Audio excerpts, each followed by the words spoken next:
viewers, thanks for subscribe.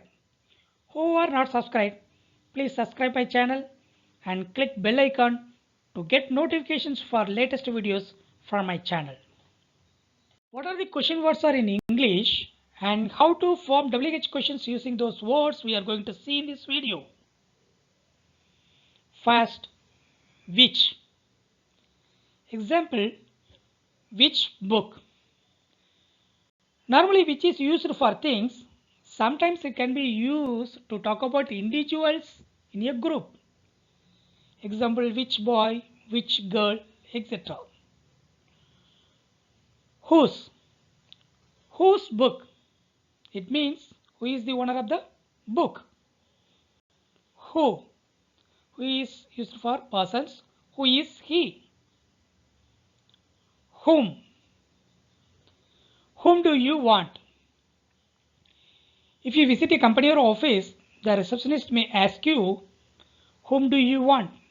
You may say, I want to meet so and so person. What?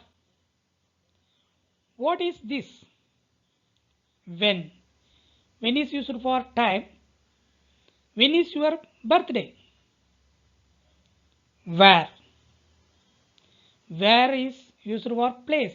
Where is she? Why? To know the reason we use why. Why are you happy?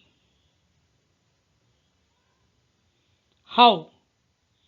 How are you? How many? How many is used for quantity? How many books? How much? Normally it is used for amount. How much money? How long? How long is used for time period? How long is the program conducted? How far? To know distance we use how far. How far is your house from here?